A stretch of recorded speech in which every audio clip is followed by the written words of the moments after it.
even the other, even the other schools like University of Michigan, Vanderbilt, or even Tsinghua. Okay, so what this all school signifies? Well, this all school signifies that they are the premium institutions of this world. Even institutes or the universities like IIT or IIM or even AIMS, or even if you see our the Middle Eastern counterparts like uh, King Fahd University of Petroleum and Minerals or the Khalifa University, or our counterparts in China and Singapore like Tsinghua or National University of Singapore or Nanyang. So this all the significant, this all the represents the best institutions of the world. And every year, thousands of students, or I say millions of students, try their luck to get their to get their admission or to join these best institutions of the world. However, getting admission in these premium institutions of the world is not that much easy, because obviously, as they are or as they symbolize excellence, or as they symbolize uh, premium, or as they symbolize trust, or you can say a lot of other things. So they are very selective. For the schools like Harvard, the selection rate is just 3%, and for some schools it's around 8%, and for some schools like University of Michigan, it's around 12 to 15%. So all those schools like Cornell, MIT, Harvard, or even some other schools, and even of our own institutions, they are very selective. And because of the strict selective process, what they are developing the best brains of the world. And ultimately, these students or these professionals will go on to lead various top companies, or they go on to uh, uh, lead various government institutions, or even obviously they might come out as the Nobel laureate, or even some other top-notch scholars. Okay, so just let's classify what exactly is the top university of the world, and how do uh, various bodies, or how usually we do classify the top university. Okay, so the classification of the top university is very complex thing, because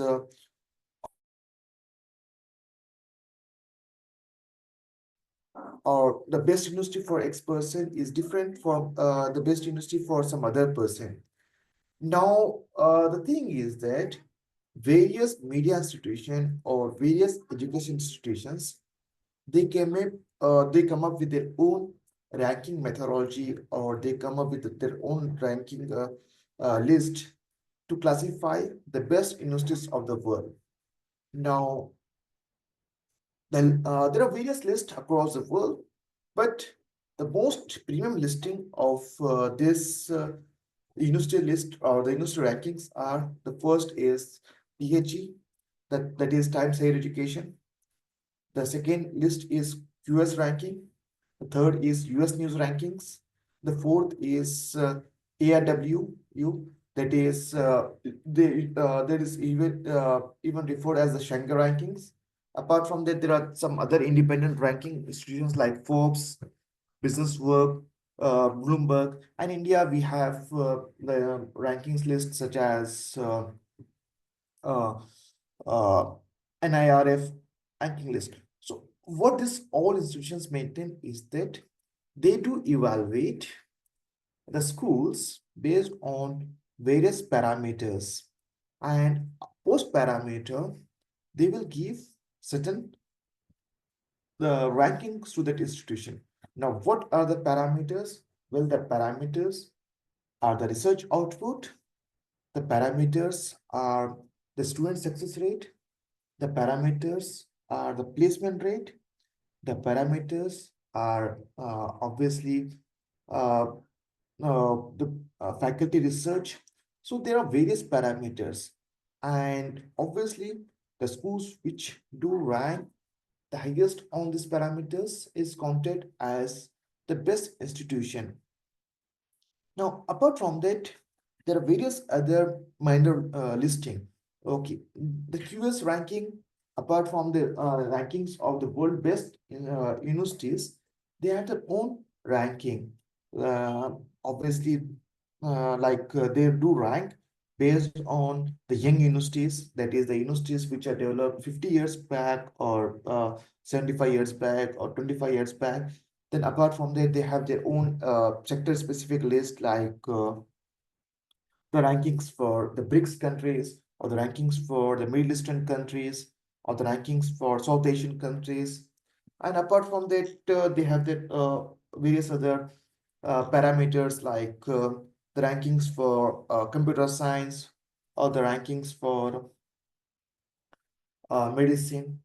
And even more, there are few institutions like in the UK, the Guardian will come up there with their own list for uh, ranking of all the UK-based universities, and India we have NIRF. Okay, so what do all those list signifies? Well, this list signifies that there are some institutions or there are some thought leaders who do constantly evaluate the universities based on various parameters. And do these rankings matters? Well, not to that much extent, but yes, they plays a very important role. Because the real reason is that when any ranking body do evaluate any university, because I have been with the institutions who do this ranking, or I was even directly involved with this ranking methodologies. So whenever we do the rankings, we do even evaluate the faculties and even we do the peer evaluation too. So yes, this too matters a lot. Okay, but the most important thing is that most of these rankings are limited to the undergraduate, that is the bachelor's. Apart from that, there are few specific rankings that is specifically categorized for the masters or the doctorate. So for this, these ranking institutions or these ranking bodies, they came up with their own department-wise rankings. Let's say the Forbes or the US News ranking or even the QS, they will have their own department-specific ranking for the computer science, for the management science, or for the healthcare, data science, or even if you see medicine, pharmacy, or the engineering rankings. Okay, I will just give you a perfect example. Uh, when it comes to the ranking of various institutions, obviously, with the institutions like Harvard or Oxford or even MIT, they usually come on the top three positions.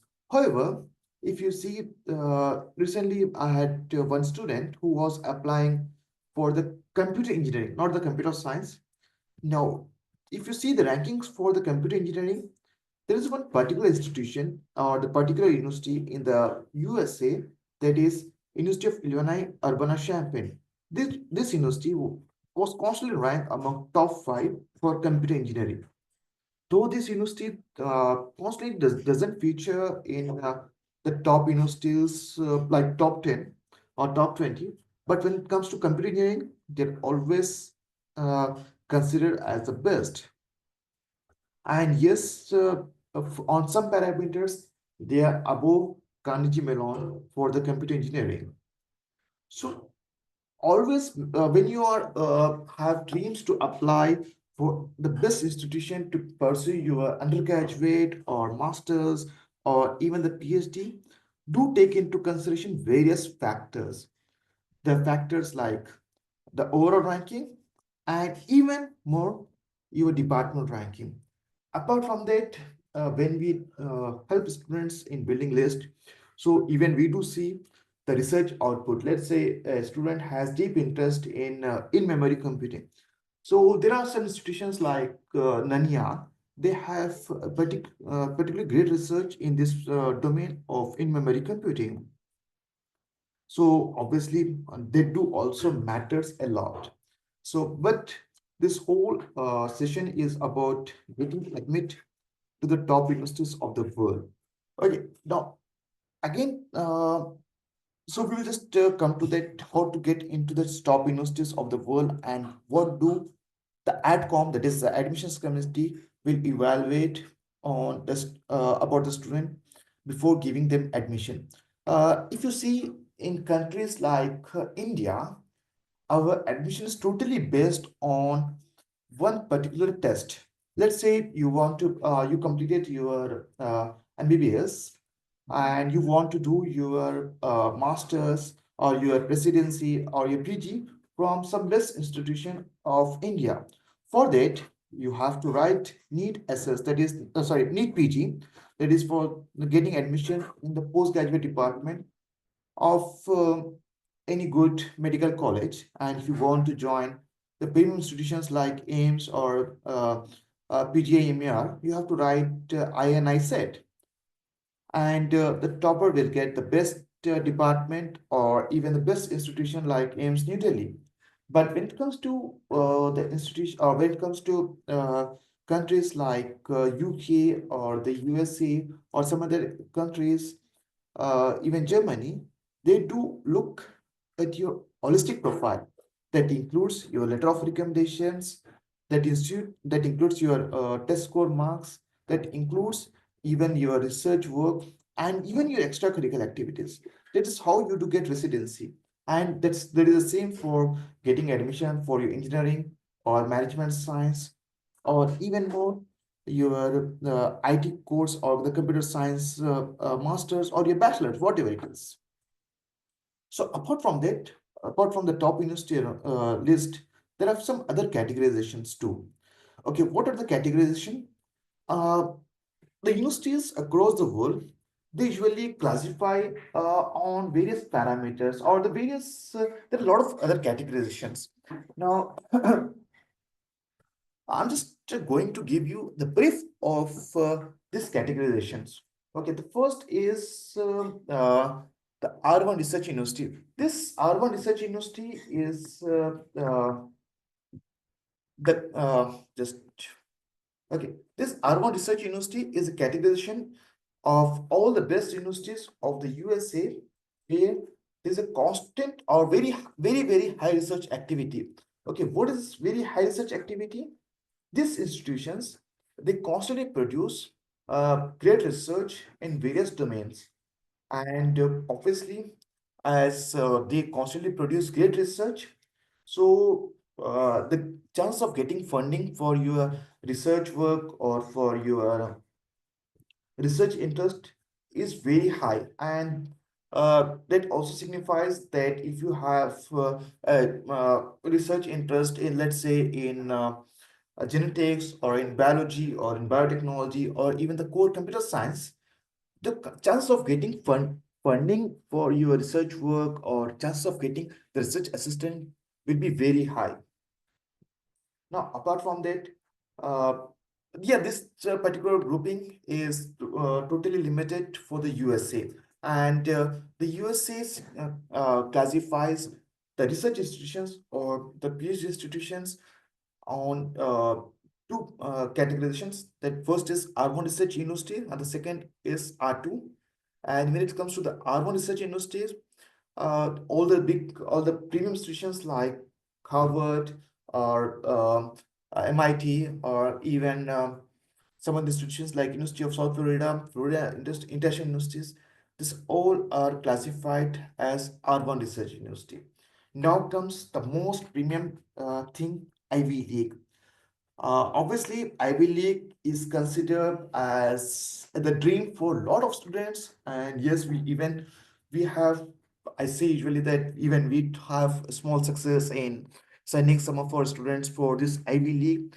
So Ivy League is a kind of dream for some of the best brains. And even if you see, let's say if you are studying with some Ivy League, then even there is a chance that you might be studying with the son of uh, or the kids of Ambanis or Adanis, or even there is a very high chance that a Nobel laureate will teach you or will taught you some classes on computer engineering or in general engineering or in computer science, or there's a huge chance that some Turing scholar will teach you certain subjects on mathematics, whatever it could be. So Ivy League is obviously a matter of esteemed pride.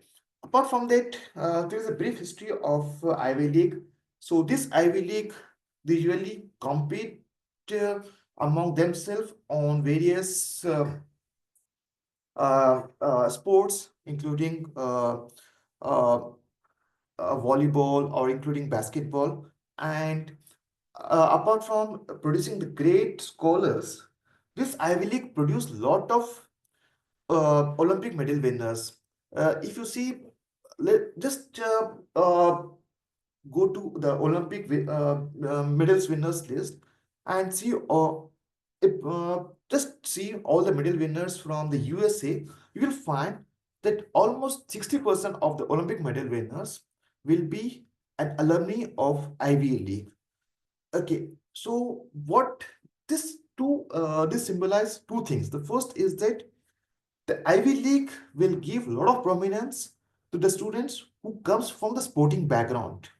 The second is that if you're from the sporting background, so they will give a very good infrastructure for the students to develop, so that you you will uh, represent the USA and even at the school on the international and even at the Olympic level.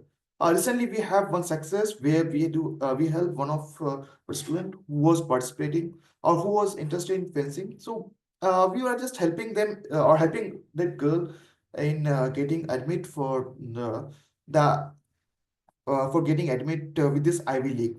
And even we help a couple of students or a couple of kids who used to participate with the UK football or the soccer club. And these students, they got not with the Ivy League, but there is one alternate term, public Ivies. So these students, they joined with the University of California, Berkeley, and they got under sports scholarship. So, if you just see the list of Ivy League, so that includes Harvard, Yale, Princeton, Columbia, Dartmouth, University of Pennsylvania, Brown, and Cornell. So, if you just want to see the list of the alumni of this Ivy League, so that includes the best brains, and even there is a high chance that a particular country president or a prime minister might be an alumni of this particular Ivy League. Apart from that Ivy League, there are some other schools like M7 Business School. So if at all, if there is an XY student who's planning to do his master's or an MBA, obviously the students will usually look for M7 Business School. So the M7 Business School are the schools which are considered as the best, and this schools has the history of producing uh, like best friends, and all the there is high chance that the CEOs of prominent organizations like Oracle or Microsoft or even Google or even some other uh, uh, partners of the consulting firms like McKinsey or BCG, they are alumni of this M7 business schools. So these schools include Harvard, again Stanford, Wharton of University of Pennsylvania, MIT Sloan, Chicago Booth, Kellogg of Northwestern University, and Columbia Business School. So these are the schools again that symbolize excellence. So apart from the Ivy League or M7, there are some other categorizations. Okay, as Ivy League are a league of private business schools. So the US media or the US association, they just came up with a term known as public IBs. So these institutions, again, they are almost as best as Harvard, and in some parameters, they are better than the schools like Harvard or Brown or Cornell, but they are the public institutions.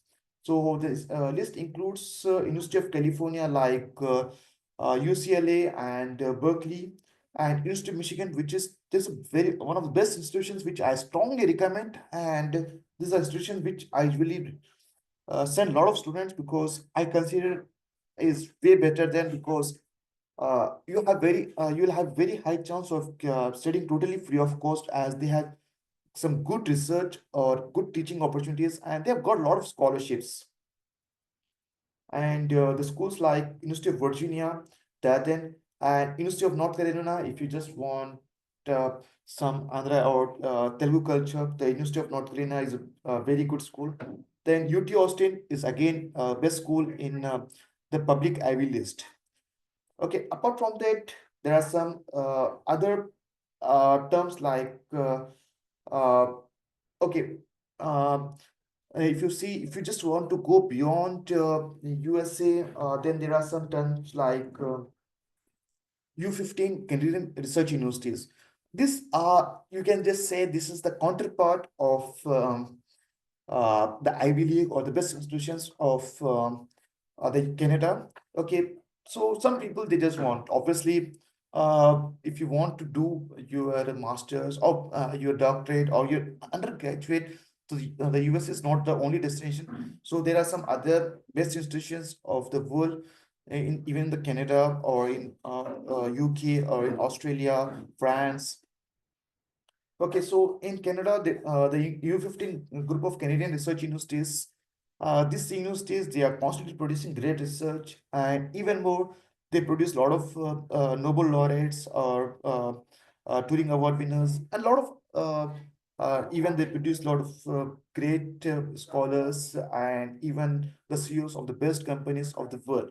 So these institutions include University of Toronto, McGill, the University of British Columbia, University of Alberta, University of Calgary.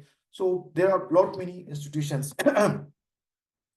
Apart from that, there are various other classifications like in UK, there is Oxbridge, that is Oxford and Cambridge. Apart from that, there is Russell Group that includes the schools like University of College London, King's College London, University of Edinburgh, and Imperial College London. Then there is Red Brick Universities that includes University of Birmingham, University of Liverpool, and University of Manchester. So there are various classifications. So if you just want to go beyond UK, USA, Canada, then there are uh, in France, there is French Grand Écoles that includes HEC Paris, or in Germany, there is TU Berlin, and in if you see the general European list, then that includes University of Amsterdam and University of Geneva. So there are various top universities of the world, but wow, why do these top universities matter? Well, obviously, the first thing it to matters is the prestige which these schools carries. If you see, there might be two persons. Obviously, first is an alumni of the best institution of the world, like Oxford or Cornell, or even some other public institutions like University of Michigan or University of Virginia. And there is some XYZ person who is an alumni of some unknown institutions. So these institutions will always carry prestige. Apart from that, so there are some other hidden benefits. The second benefit is obviously the networking opportunity, which usually you will get if you are studying from this top 100 or top 50 or top 150 universities of the world. So let's say if you are alumni of these premium institutions, so they you won't just get a degree or some education. you will get an access to the networking of or to the network of this particular school. Let's say you graduated in the year 2022 and you're looking for a job or some other opportunity for your startup funding or your research funding. So there is a high chance that a particular CEO or particular research group head of an XYZ company will be an alumni of your school. Even more, there is a high chance that your classmates will go on to lead some greater institutions of the world. And apart from that, whenever you are studying with these best institutions, your whole thinking process will be changed, because what usually happen is that when you are studying with these premium institutions of the world, so you will be in a class where your own intellectual thinking ability will be challenged by the best brains of the world. So let's say you got admission with the University of Michigan, and to pursue a master's in electrical engineering. So in your class, you'll find the students who did their undergraduate from IITs or from some best institutions of the world, like Tsinghua or National University of Singapore, or even more the institutions or the best institutions in Iran or Turkey or in UK. So they all come together in a classroom and they will all discuss on various things, and even they will all present their ideas. So this will challenge your thinking ability, and there is a high chance that your professor will have very high research output, and even he will give his own research insights. Apart from that, there is a very high chance that for whatever research you have in mind, you will get uh, uh, you will get or you will have very high chance for the funding. Let's say you might have a interest in doing some research work on the earthquake resistant buildings for let's say for our high seismic zones in the Himalaya region, and you want to pursue a master's in civil engineering. So if you're doing your master's in from some institutions where the chance of getting funding is very low, so you might either you can't complete your research work, or your research work will be of not that much prominence, because uh, there's a there is a very less chance of you might get funding for your research. And even more, when you are conducting any research, the research labs do matters the most. So these best institutions will give you the complete ecosystem. And there is one more thing which I forgot to add in. These green institutions, even they will build you on various other things. Obviously, let's say you have very high interest in things like the mountaineering, or even more like the volleyball. So these institutions, they will have clubs. So these clubs will give you a discussion platform to discuss on various things, so that you will come up with your own ideas, or they will just give you the complete freedom to discuss on various things. Just off record, I have one student who who have deeper interest in he climb or he have deep interest in the beer. Like he once said me that he can brew almost 7 type of beers. So in his essays, he mentioned about his interest in the beer brewing, and as well as the industry of the beer brewing in the New York region, and how he can contribute to the club of beer brewing for the New York University. So this people, they just want to know, who are you beyond your CV or the beyond your GPA and what you can contribute, and they will give you the complete freedom or as well as ecosystem to know or to discuss these things. So now the thing is that this is all or this best thing of all those or like what this institutions offers you. But how to join this best universities, and how do the AdCom committee evaluates, or how the admissions committee evaluate? Okay, now the first thing is that AdCom committee will evaluate on various parameters. They won't just look at your GPA.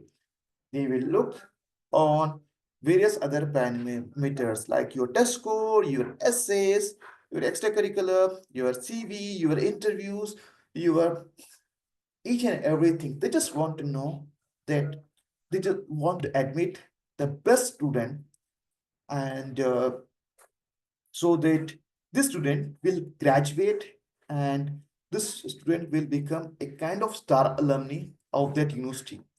Okay, so the first thing which I usually say to all my students is that for getting admission to any university of the world, there are three things. The first is that you have to be the first, you have to be the first, or you have to be the smart, or you have to be the crook. So you shouldn't be the crook. So you are left with two things: either be first or be smart.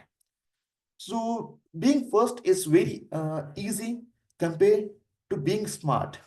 So for joining any best university of the world or any top university of the world, the being first is the easiest thing which you can do.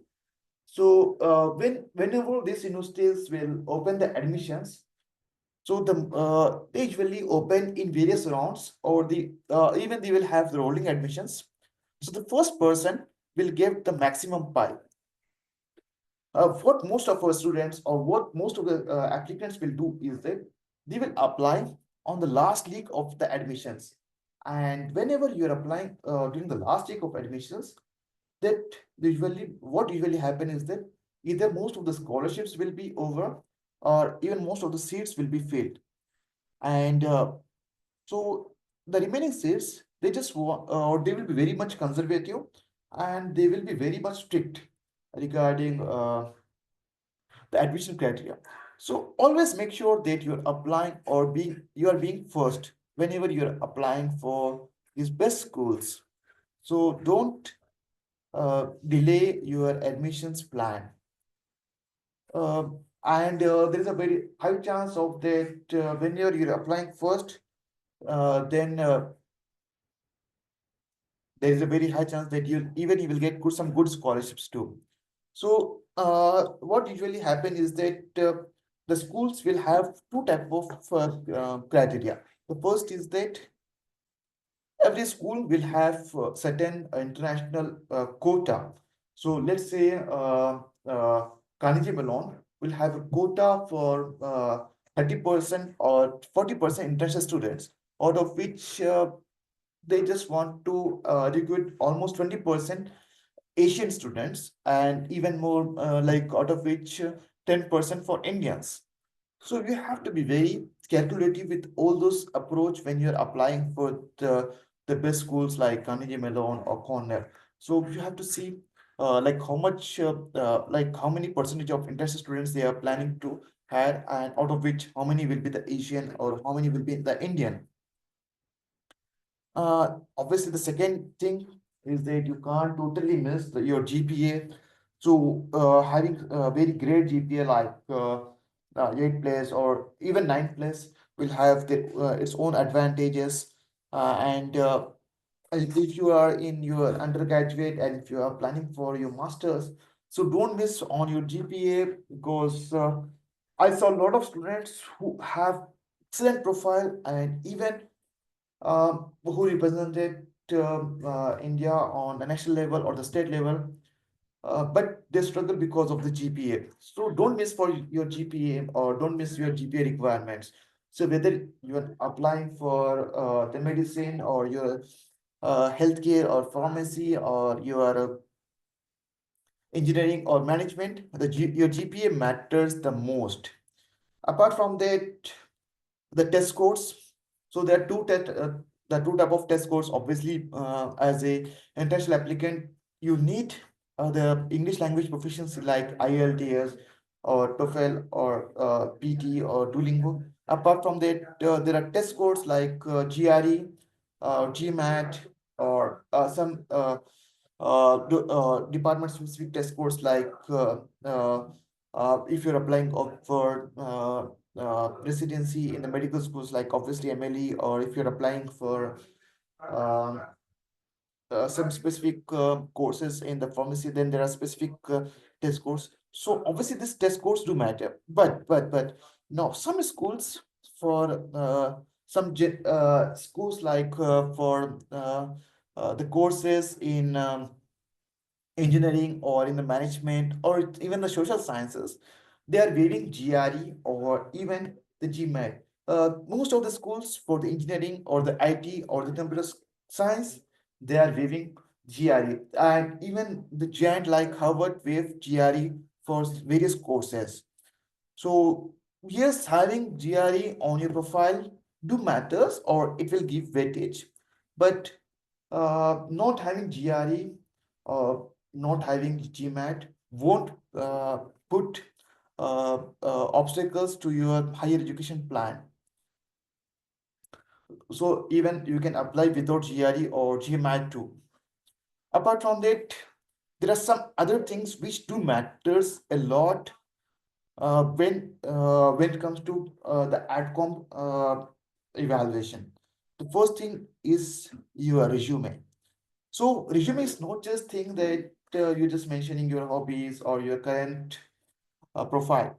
There is a specific thing which we do usually advise to all our students is that there is a specific resume format which you have to adopt, and that format we call it as like PAR. That format, that PAR stands for project, action, and result. Whenever you are building your resume, don't just put your responsibilities or your day-to-day jobs.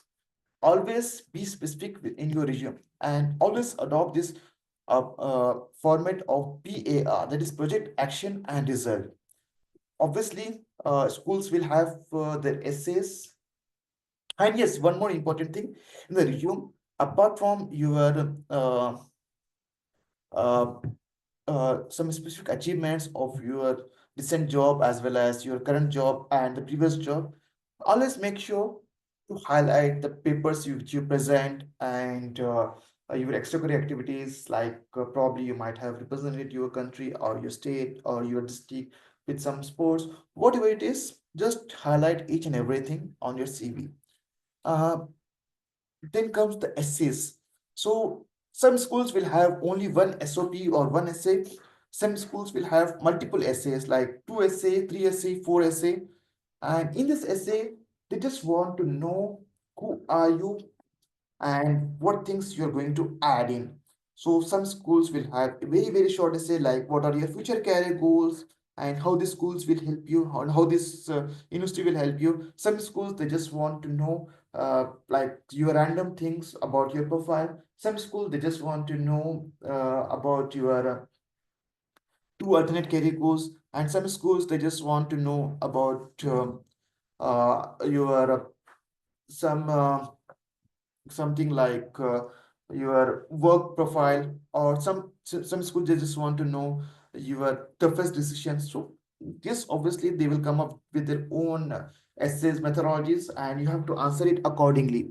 And even more, these schools even know that some people, because of some reasons, they won't get the desired GPA. So even they will give you an opportunity to show that what is the reason behind the low GPA. So if you have very low GPA, like not getting on a US scale 3 or not having a scale of or GPA of less than 7.5, so even they will give you an opportunity to show what is the reason beyond or for this less GPA. Apart from that, uh, the schools even want to know what are you beyond your CV or beyond your profile. So now there is one example which we had, and this student he got with Kellogg and as well as Ohio State University, and with Ohio, he got totally free of cost with a stipend of $1,000 every month, which the school itself is paying to him. Now this gentleman, he like he had an opportunity to assist or to do the campaign management for one of our honorable MP, and that honorable MP went on to become the minister, and so he did the campaign management for this MP, and yeah, we highlighted this specific campaign management on his profile, and obviously. Uh, the AdCom committee, they just discuss about this specific task for almost 15, 5 to 10 minutes. And so they just want to know what are you going to bring to that classroom. And what we do usually is that every person will have that unique competence or that unique capabilities. So we just want to see what is your wow factor or what are you going to bring. So we usually says that there is a thing which or this X factor which you can bring into that AdCom committee member. So you just have to identify that what is the X factor. Even more that specific persons, even they weren't aware of that X factor. I will just give you most of my students will say that like they won't have that capability. So I will just give you all the X factors which we created for that uh, student who did an internship with MP. Like even he wasn't aware, and even like he wasn't sure about his exact job profile. That gentleman, he used to do the sampling management for the IB, like he do all the technical work. So we just highlighted like how much these companies are losing, or the big brands are losing, just for not having the proper compliance, and how FDA usually penalize them uh, for not maintaining the proper compliance. So we highlighted that factor, and even more, we highlighted that factor, how the big companies are helping Indians in getting vaccinated for with all the mandatory vaccinations, and how he's making sure, or how he's that person who's making sure that majority of Indians are getting vaccinated, or majority of children are getting vaccinated on time. For the second person, we highlighted his uh, achievement on reaching Stock Kangri, that is 20,000 feet mountain, and how he how mental toughness is very much important for a management grad. Or for there is one more student. He was working for the edtech platform. So how we did, like we instead of edtech platform, we just told like how the economy is moving towards the platform economy, and why by 2030 almost or by 2035 almost every person will be working as a private contractor, or the majority of the persons will be working as a private contractor, and how platform economy will create almost 60 to 70% of the jobs. So this is the thing which really highlight. And obviously, whenever you are evaluating your own profile, you have to make sure that what is the X factor or the wow factor which you are going to create. So the moment you are creating your wow factor, the AdCom committee will just want to know what who are you, and either ways they will just invite you for the interview, or some schools, if they won't have the interview, they will even give you the admissions.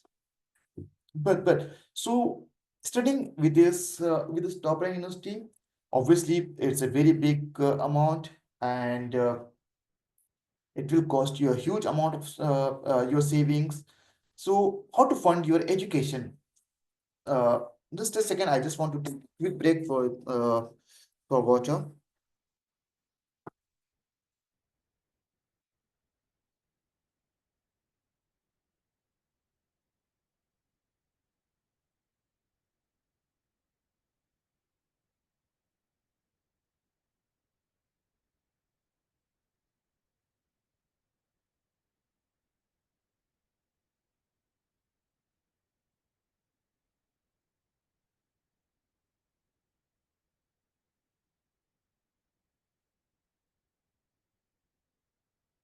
So funding this education is a very big thing. So obviously, some people will have their own savings, and obviously, if the fees is on the lower side, like around 15 lakhs, 16 lakhs. So yeah, for majority, it can be easily managed. And obviously, there are various private institutions like Empower Finance or Prodigy or Avance or even HDFC Credit. So they have their own they develop their own products to fund your education, and even more there are a lot of private banks or even public banks. They usually fund your education. Apart from that, there are some university specific scholarships, and you will get your scholarships. Okay, there's some small typo. So you will get these scholarships if you are applying or if you're just being first. So if you are like applying in the earlier deadline or in the round one, there's a very high chance that you will get this specific scholarships. So the scholarships will range from 50%, 70%, and even it will go up to 90% too. But if you're just applying on time and if you have very good profile, there's a very high chance that you will get up to 50% scholarship. So there are two persons who have like very average GPA of 6.9, and they both got into University of Michigan, which is in fact you can just search, and it's very excellent university, and they got with scholarship of 50%, and later even they got a GA or TA. Apart from that, if there are some fellowships. So these fellowships, they are sometimes it's just limited to few schools, and some fellowships there are some like kind of third party scholarships. So the fellowships obviously some specific fellowships like Forte Fellow. If you're a girl student, I usually advise all the girl students to apply the Forte Fellow. This Forte Fellow, it will give you a chance to study totally free of cost in any premium institutions like including Vanderbilt or Rice or Ohio. So Forte Fellow is a platform to build the women leaders, and even they will give scholarships or fellowships to male students too. So you have to display how you help the or how you promoted female leaderships. So, but Forte Fellow is a very great opportunity for the girl students or the female students. Some schools even they have their own dean fellow, and dean fellowships or the dean award is for the excellent students, and they usually require essays for it. And if you are applying for the UK, then there is Chevening, which is again excellent scholarship, and it will not just fund your education, but even it will fund your travel, your accommodation, each and everything. Then there is that fellow for the Germany. Then there are some specific high-end fellowships like Rhodes Scholar or Fulbright Scholar. Rhodes Scholar is a kind of can say dream come true for various or some of the best minds. And our current CM of Delhi, Atishi itself is a Rhodes Scholar. So Rhodes Scholar is a at most you can say symbol of academic excellence. Apart from that, a lot of schools will have the opportunities like GA, TA, or RA. And the moment you are getting this opportunities like GA or TA or this RA opportunities, the schools will totally waive off your fees. So GA means a graduate assistant to your professor, and the TA means you are assisting your professor for some teaching opportunities. And the RA means obviously you are assisting your professor for the research. So these professors will give you a certain amount or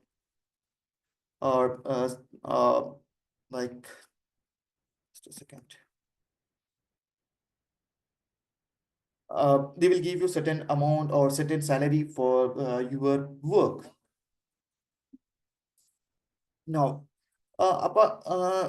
how do whenever you are applying, just a second.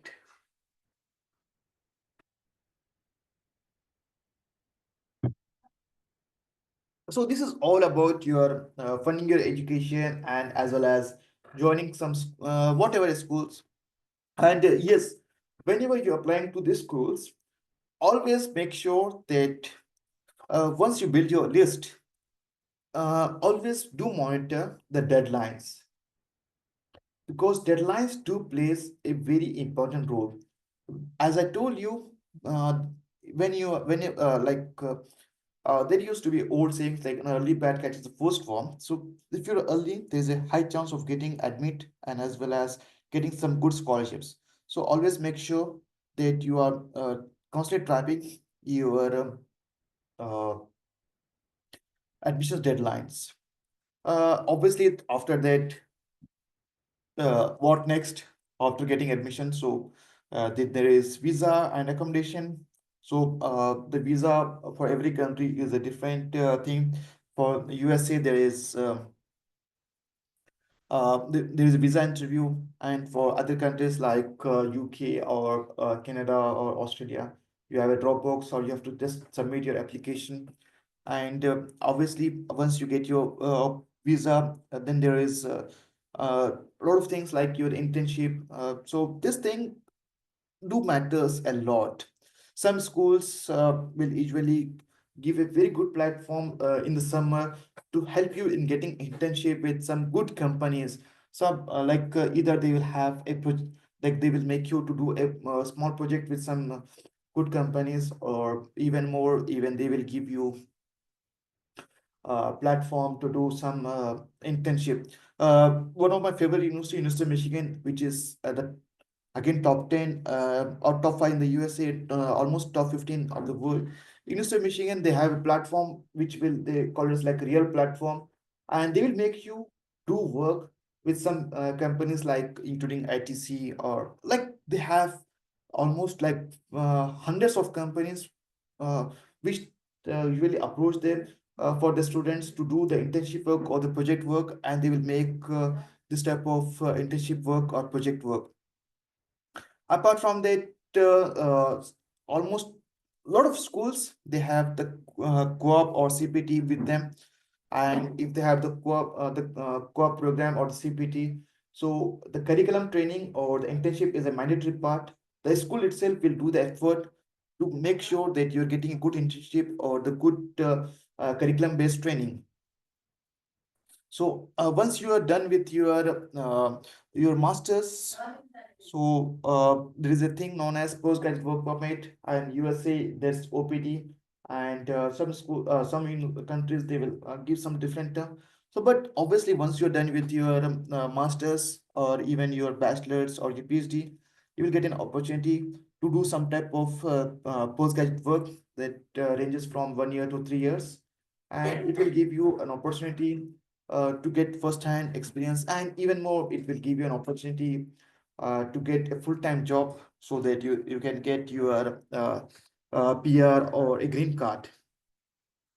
But one important thing, whenever you are studying with the school, always make sure that you're publishing some great research publications, or make sure to publish some good papers in various conferences or various research journals. As it will, first thing, it will give you uh, good exposure, and secondly, there is a high chance that you will get an opportunity some with some research department. And even more, let's say you are lucky that if you're lucky, then even more you will get an opportunity that some good attorney will even apply for some like if you're getting lucky, then you can try your luck for EB1, that is the instant visa, for getting the fast track visa or the fast track green card of the USA.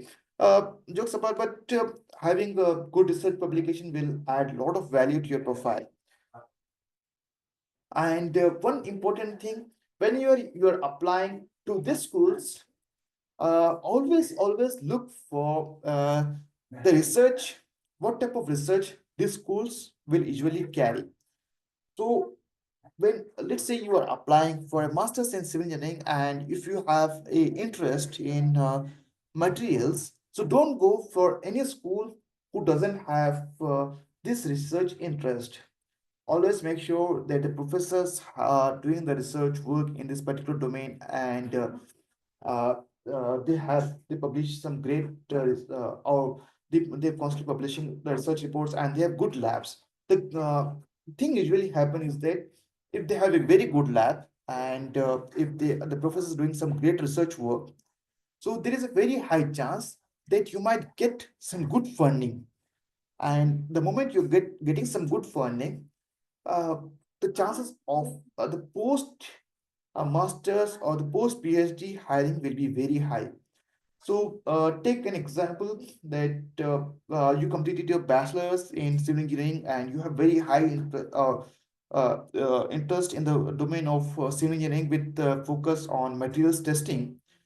And if you are applying for some XYZ school, let's say the University of North Texas, so they have very good materials testing lab. Uh, and even more, they have some specific scholarship only on the materials testing. So there is a very high chance that your masters will be to like subsidized, or even you will be studying totally free of cost.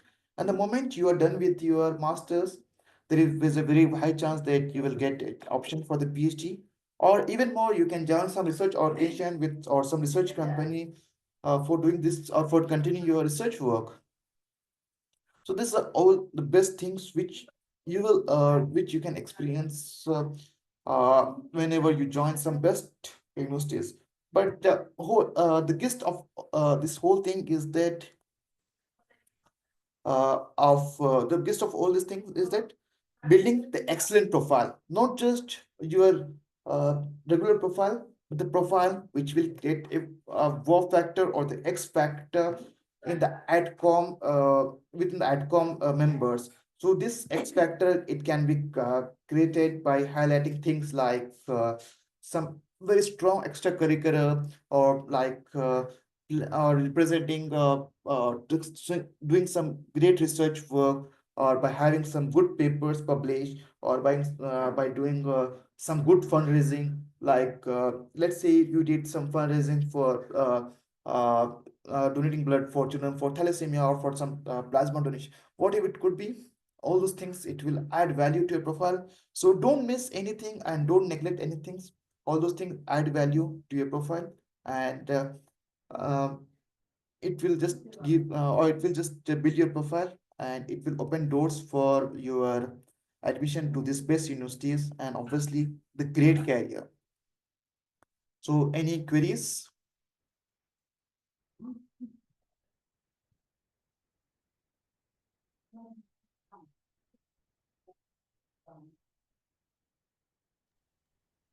Jazakallah So, khair, Faisal bhai.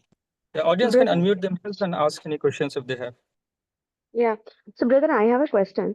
Um, there are degree equivalents, they say. For example, we have a 4-year course of engineering here, but in Germany, when I Googled up, it said 3 years course. So, how do we know the course that we are figuring out is an equivalent? Can you be somewhat louder? Okay, see, different countries follow different namings, right? Like we have 4 years of engineering. Mhm. Am I loud enough? Yes, yes. So, but in Germany, it is not called as engineering. It is still a bachelor's Yes, yes. with a 3-year course. So how do we know that these are the equivalents? Okay, now almost every country, uh, it's not like that they are aware of it, and they are aware of the various conventions. And most of these countries, usually all those academic institutions, they are part of various academic bodies, like there's an international bodies in NCAHE, so which to evaluate, or which will make sure that or which to constantly do the knowledge transfer regarding your degrees. First thing. Second thing is that there are some evaluators, like for the Germany there is APS, which do all the work for your degree evaluation or your degree equalization.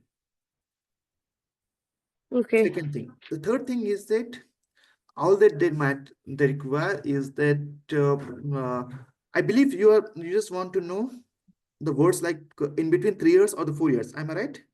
Yeah, like my son is in 10th grade. If I'm looking for bachelor's, then whether I'm applying for proper engineering course or is it a diploma course or like they call it bachelor's, like You're how do planning to apply for the masters in Germany. Am I right? bachelor's. Okay. You're planning to apply for the bachelor's in Germany. Correct. Okay, you completed your 10+2. 10. As of now, completed 10. Okay. Well, that thing, you don't have to worry about it because every country they have their own degree format, so it doesn't matter. And mostly uh, like if you just see, there is some international convention because all the countries who participate in the Vienna Convention, that's some academic term. Uh, so their 3 years degree is almost equivalent to 4 years degree. So you don't have to worry about it. Okay. So the degree which of 3 years or which you're planning to pursue from the UK or some other countries, which participate in the Vienna Convention, uh, like it doesn't make any difference. However, the degree of 3 years of India, it will make the difference. But the degree, Okay. 3 years degree of UK or Germany or even Australia, it doesn't matter. Okay. And another question I have around Singapore, like how we have to visit every university website to know their admission cycles, is it? Like, is there any website which will track those and like how Okay, do we now know the different first thing rounds of is that admissions? first thing all the usual thing is that whenever you're applying for any school, so first you have to go through various listing websites like there is usnews.com, there is, as I mentioned, the list, the Times Higher Education or usnews.com or the QS ranking, they have their own list. Secondly, the generic thing which you have to do is that always go to the respective first always plan which country you're planning to pursue your master's or your bachelor's. Go for the generic list, type the list of universities in Germany and make your list based on the rankings and based on your research interest. So once you build your list, then go to the respective admissions column and they will put the deadlines. Now, the most important thing is that in the European region, these countries have their own centralized portal. In Germany, there is UniAssist. In France, there is Campus France. So they will do all the hard work for the admissions and they will keep track of each and every admissions cycles. But the most important thing is that make your list first. The moment you are building your list, everything will become easy. So let's say you're planning to apply your masters in or your bachelor's in USA, and you build your list includes like University of Illinois Urbana-Champaign, University of Illinois Chicago, and University of Chicago and University of Michigan or even MIT. So once you build your list, then you will have the whole thing in front of you, and after that you can see all the deadlines, everything. Got it. Yeah. Thanks, brother. Yes, any other thing? Yes, sir. Good afternoon, sir. Ahmed here. And yeah, I will just take the question of the text questions first. Which English speaking countries or universities do you suggest for MSc Accounting and Finance? Well, obviously, there's a very generic thing. No, if you see the accounting and finance is a very wider thing. In India, we do follow IFRS guidelines. In the in USA, they follows CAP guidelines. So obviously, if you want to continue as per the Commonwealth guidelines, so you have to go with the UK thing, that is the universities in the UK. But and if you just want to make it shift to the USA, then obviously you have to go for the CPA thing. But I will be somewhat biased towards the UK for MSc Accounting and Finance, because what I saw and what I thought over the years is that the UK universities, they have very robust curriculum for the accounting and finance, and even more, the London is a kind of hub for the financial world, and even more, it will give you opportunity for various things like or various branches of finance, like trade finance or the commercial finance or the supply chain finance. So somewhat I will be biased towards accounting finance, and with your background from India, which usually for the IFRS guidelines, UK will be somewhat easier. And down the line, if you're lucky, you can go for ICAW, that is the CA of England and Wales, and you'll have a greater career. Hi. Actually, I was the Yes. one who posted the question that you were Okay. answering right now. So, as of now, I've completed my BCom with an 8.5 GPA. It's a Mhm. general BCom degree, not any specialization. But for the last year, I did finance specialization to be, Mhm. in the finance field alone. But as of now, if we check the job criteria and everything, Okay. UK is a little lagging No, perspective, no. na? Can you be just somewhat louder? Can you be Yeah, somewhat louder? sorry, Can you be somewhat louder? I'm unable to hear your voice. you can hear me now. Yes, yes. Yeah, that's what I was telling. UK right now, according to the news and according to the job perspective, it's somewhat a little difficult to get a job, right? So, Mm, what okay. other country, as in nowadays, Ireland is in the talking terms, but still, I wanted to know a little more information, like the inside information, Okay. right? The thing So, is that, huh, yeah, you're totally right. What the UK is facing is because of the collapse of small scale business, or this because the backbone of any economy is based on the small and medium enterprises. And because of some policies of the Tories, some policies of the last governments, the small business couldn't able to survive, and there is a reason why most of our students, they are able to get the part-time job opportunities. Having said so, UK is very still stable for the financial world, and if you just want to build a very strong career in particularly in the world of finance, yeah, beyond UK, I usually advise the USA. The thing is that if you're just looking only from the financial perspective, then there is a lot of career options which you can pursue. Like you can pursue a career in actuarial science, that is the science behind making insurance policies. Or let's say you are somewhat students, you can go for CFA and try your career with some investment banks. Or if you're very good in finance, you can try your career in what you say, like some financial analyst or some consulting companies. So the opportunities are somewhat wider. As you asked me about Ireland, Ireland yeah. is a kind of economy. That's a kind of extension of US IT companies. And as per the real reason of developing the Ireland economy is that, as per rules, the data of European citizens can't be stored in some other servers. So the Ireland came as a substitute for them. So Okay. Ireland is not good for non-IT careers. Non-IT. Yeah, like Ireland is good only for the IT careers. And Okay. Ireland is a thing which is just started as a substitute for the European economy. Okay. Rather, if you just want to go beyond USC, UK, I rather advise countries like France. France has a lot of great schools that are even includes the triple crown like ACSB, Empower schools. A lot of great schools like the best business school for the MBA, that is NCET, is in France. HEC is in France. A lot of great schools are there in France for the management or for the finance.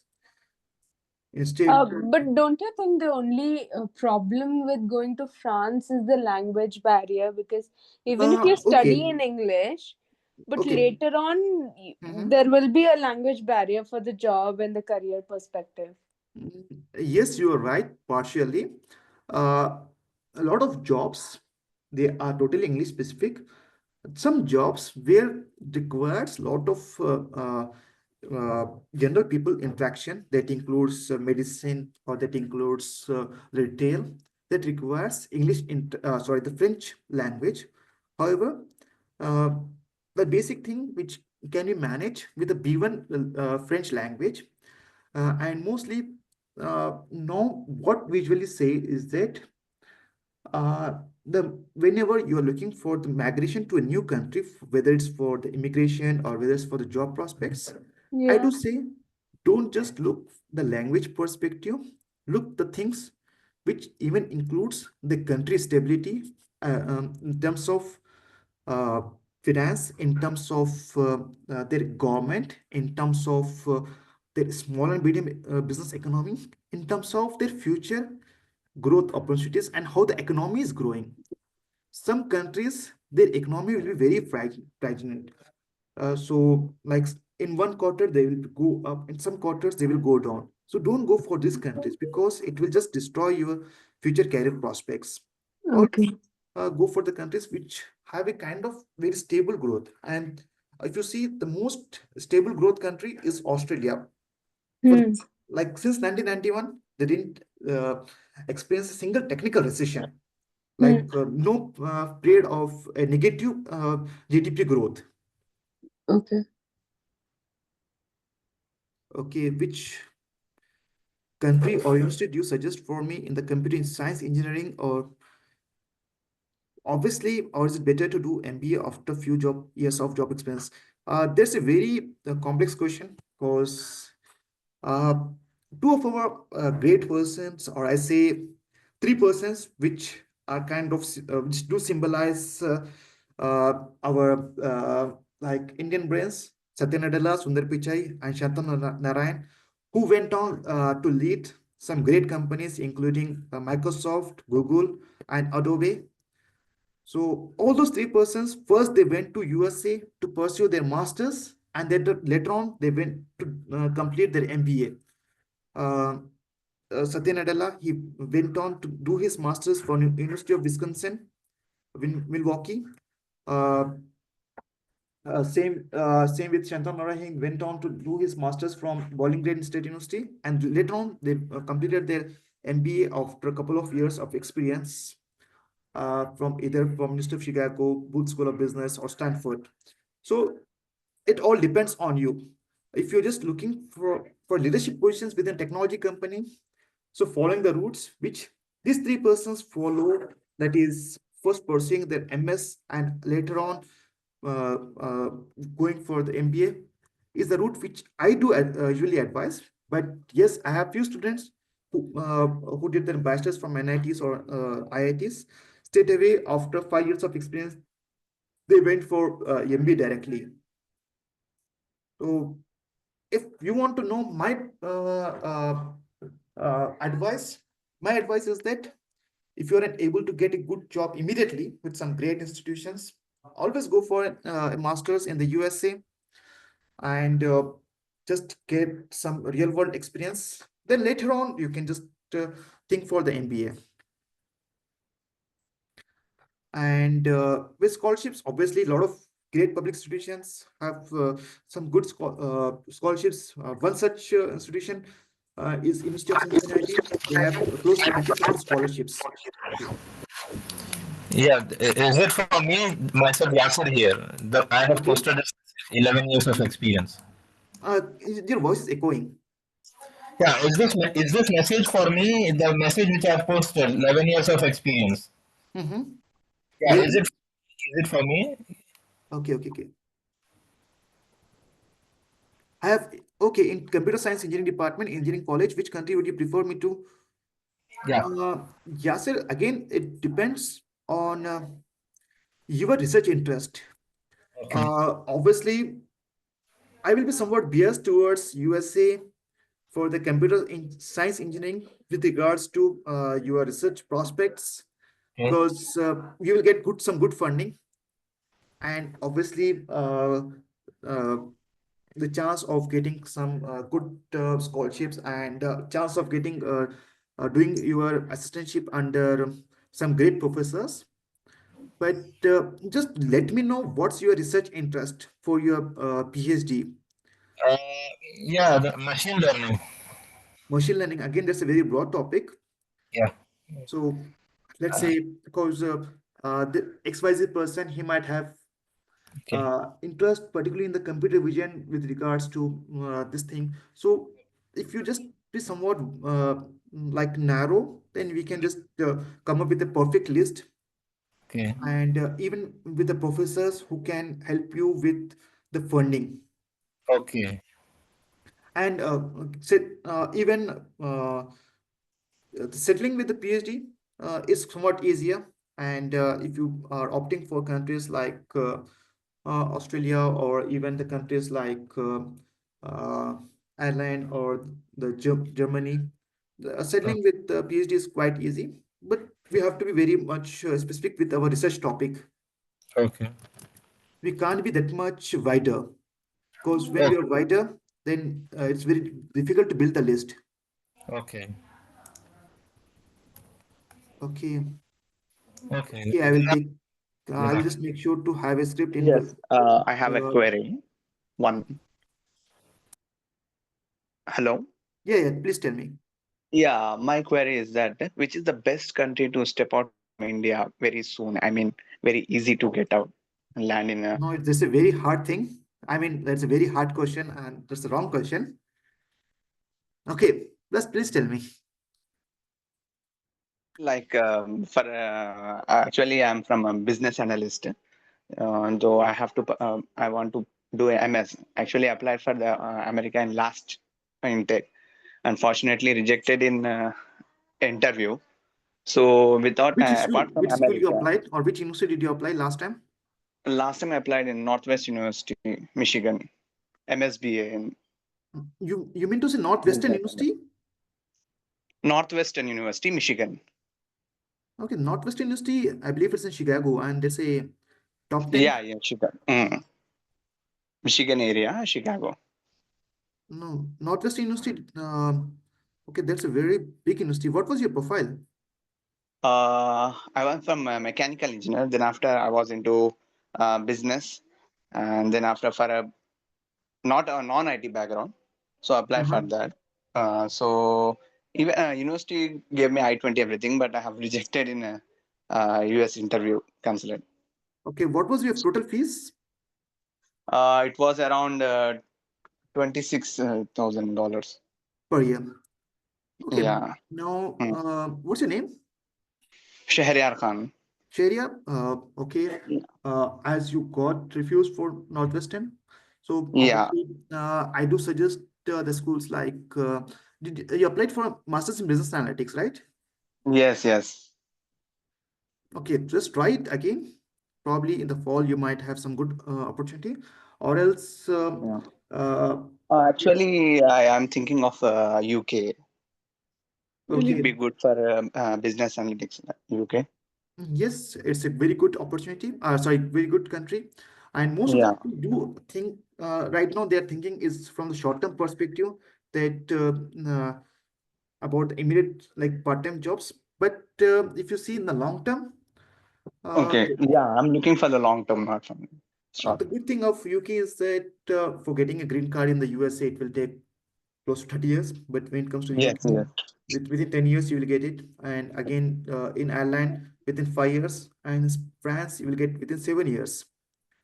So Yeah. if you have thinking of settling in that particular country, so France usually advise because you will get settled in within just 7 years, Okay.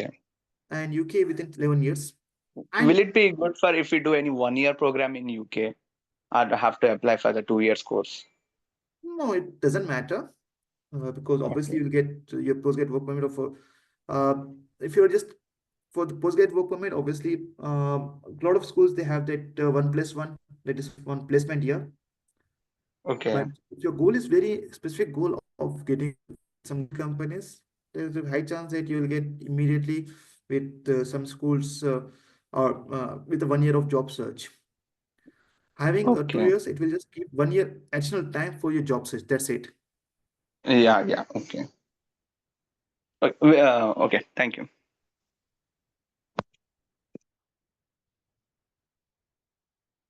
Okay, 8 CGPA and I've gained work experience in the IT industries I have taken. Okay, well, the US or the UK universities, they aren't very rigid about your gap year, but you just have to demonstrate what you did during this gap. No one is going to punish you, but obviously they just want to know what exactly you did during this gap year. Probably you did some social work, or probably you did some volunteering work, whatever it could be, or you worked with some tribal areas, people just to increase the vaccination rate, whatever it could be. So any Hello. valuable work which you did, it will add value to your profile. Hello. Yeah, Good afternoon. good afternoon.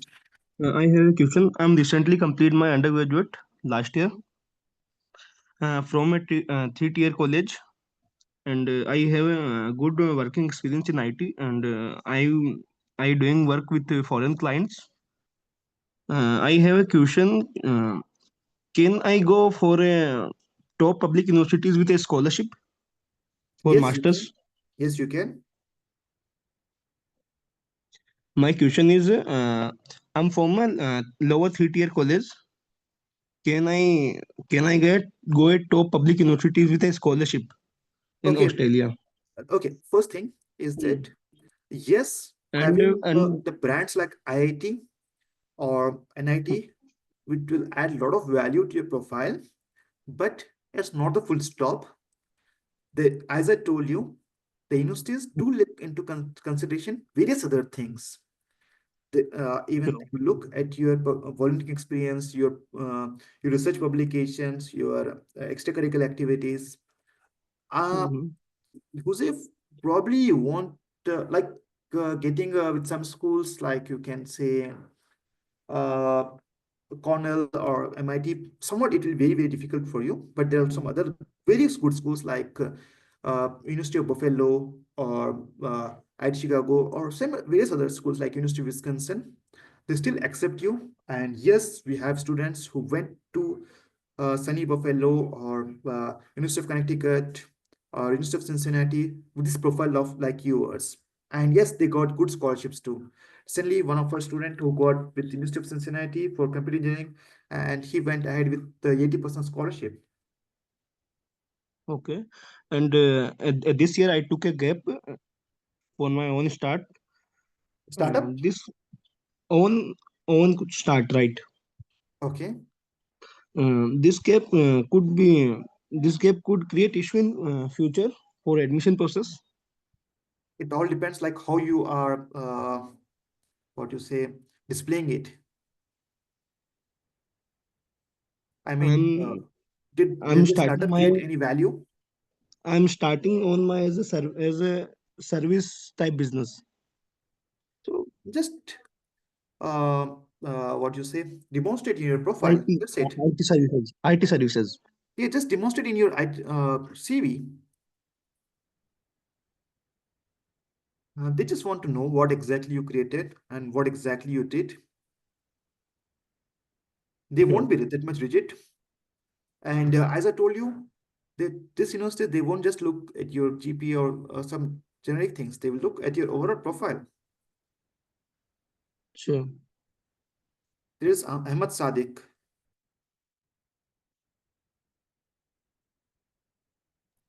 Yes, good afternoon, sir.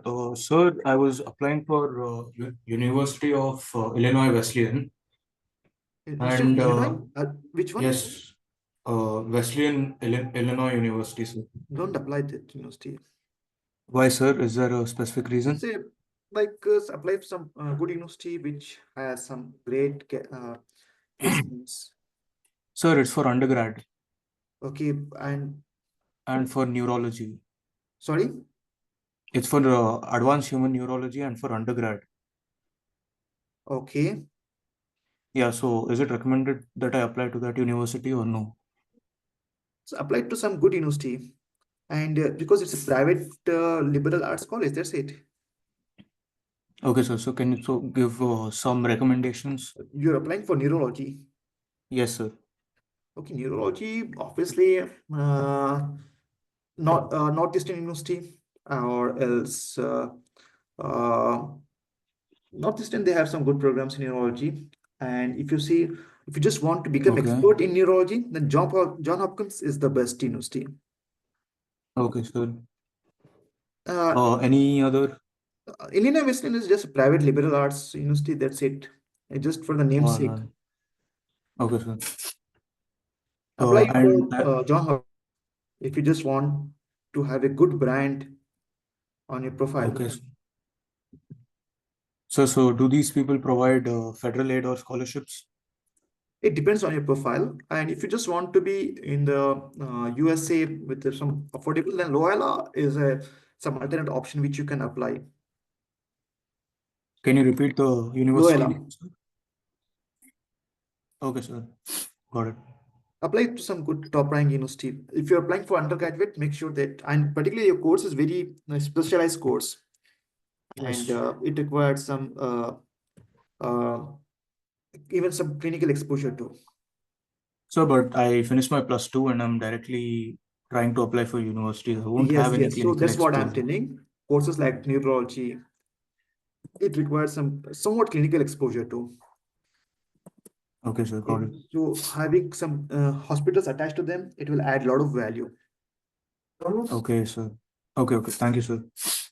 You can apply for Ohio State University too. All right, got it. Yes, any other But, questions? sir, So this is Minha.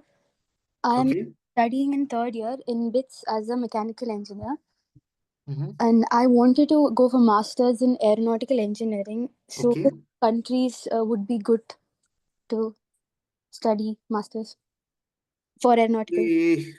Now, aeronautical, there are two things. First thing is that um, uh, obviously we have to go for a country which do manufacture the aeronautical parts or the drones and the things.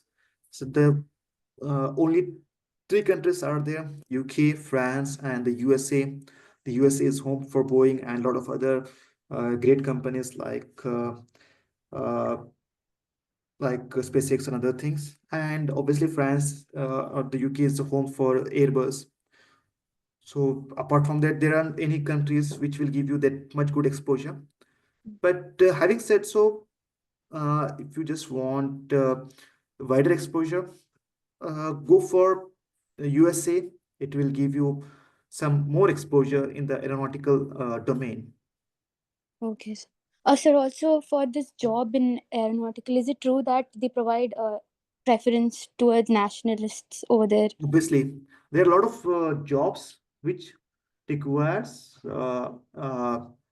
clearance from the respective federal agencies, and obviously they requires US nationals or like country nationals, and some specific jobs like jobs with NASA or SpaceX.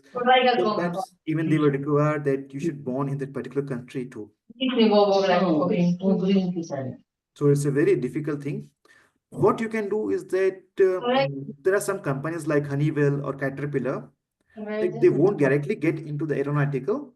They will just develop some parts, like they'll do servicing, or they will do support in the like manufacturing of turbines and other things. So they will just provide indirect services to the aeronautical companies. Okay. But direct job within this big Sir, companies can like you ask the others to mute from speaking? sorry, I can't hear someone speaking. some persons are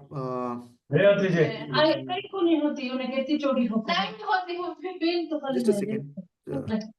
Uh, there is some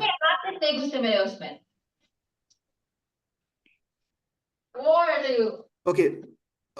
There's some disturbance coming. Okay. Okay. Some obviously, if you see,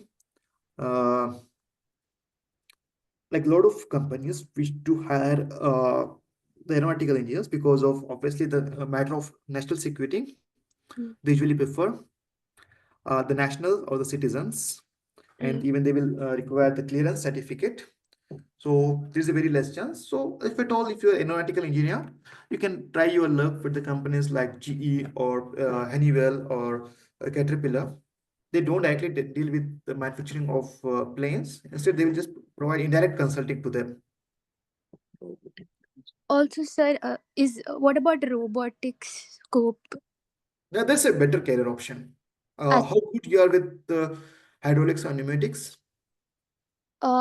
good, sir. I just started one course. I just did one course. So not. I think I'm okay with it. I like it. Then better go for robotics.